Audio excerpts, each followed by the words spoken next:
Whispers in the quiet. It started as nothing more than a flicker, like a whisper brushing against my thoughts just as sleep began to pull me under. A strange ache, deep in my chest, too faint to name but too stubborn to ignore. First I chalked it up to stress. Wedding pressure, I told myself. Nerves. Cold feet maybe. But it lingered. Not loud. Not obvious. Just constant. A silent, humming disquiet that settled beneath the surface, pressing down more with each passing day. My name is Daniel, and a few months ago, I thought I was on the brink of the happiest chapter of my life. My fiancée, Elise, and I were 3 weeks away from our wedding. After 4 years together, we were finally preparing to walk down the aisle. Our days were filled with tastings, venue confirmations, late-night arguments about table arrangements, and laughter still, or so I thought. But it was during one of those quiet evenings, when the dust of the day settled and we collapsed onto the couch, that I noticed something small. Elise would curl up with her phone, screen aglow, her smile soft. Not the usual grin she gave me when we shared an inside joke. No, this was more guarded, private, intimate in a way that didn't feel meant for me. "Who's got you smiling like that?"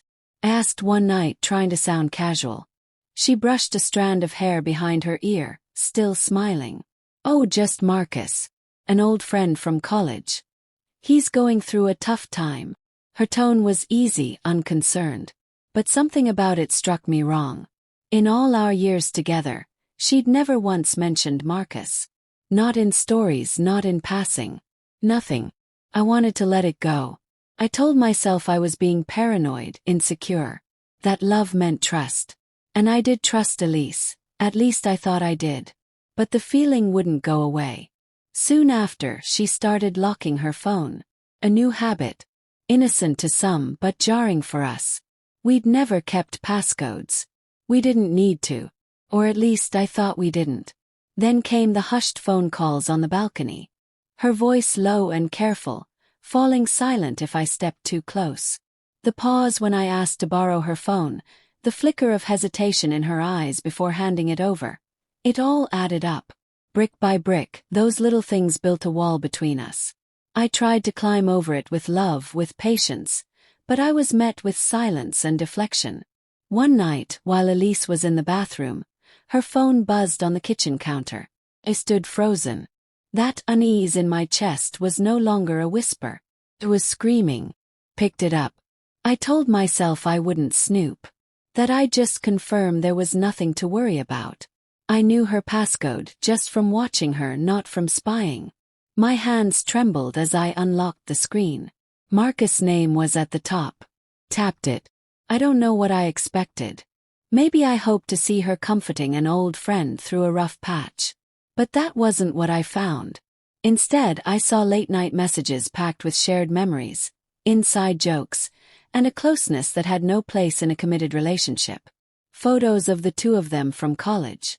Messages like, "I miss you. I keep thinking about what we had. Sometimes I wonder what life would be like if we'd stayed together." And Elise had responded in kind. Affectionate emojis. Long paragraphs. Words that echoed in my head. "I think about you more than I should." My world cracked open. I put the phone down, my fingers ice cold. I didn't cry. Couldn't. I just stared at the wall, feeling everything I'd built with her begin to fall apart in slow motion. When Elise walked back into the room, her hair damp, humming softly, she stopped mid-step. My expression must have said everything.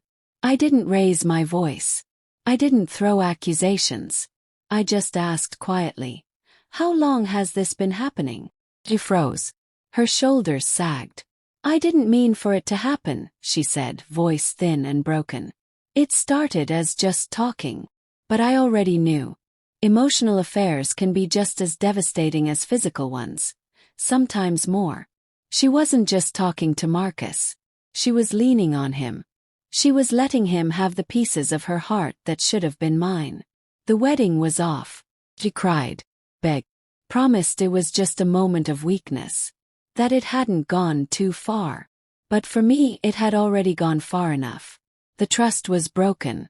Calling the guests. Canceling everything. facing the looks of sympathy, the awkward silences from friends and family. It was brutal, like tearing out a part of myself. The apartment was filled with memories I could no longer stand. The smell of her perfume on the couch. The sight of her coffee mug on the counter. Every corner echoed with a life I thought we were building. But over time the ache dulled. I reached out to friends I'd drifted from. Took long walks. Dusted off my guitar. Started cooking again. I learned how to be alone. Not in bitterness but in healing. Then months later I saw her again. Elise. In a little bookstore tucked into a quiet corner of town. She looked smaller, worn, but peaceful. We spoke. Carefully. Gently. There was no venom in our words. She apologized genuinely. And I forgave her. Not for her. For me. Because holding on to pain would only chain me to a past that no longer served me. That night I walked out into the cool air, letting it fill my lungs. I wasn't the same man who once stood shattered in our kitchen. I was freer now. Wiser. More whole.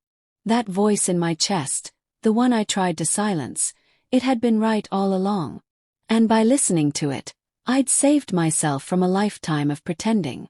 So if you ever feel that quiet tug deep inside you, don't ignore it. Don't dismiss it. Sometimes the softest whispers carry the loudest truths.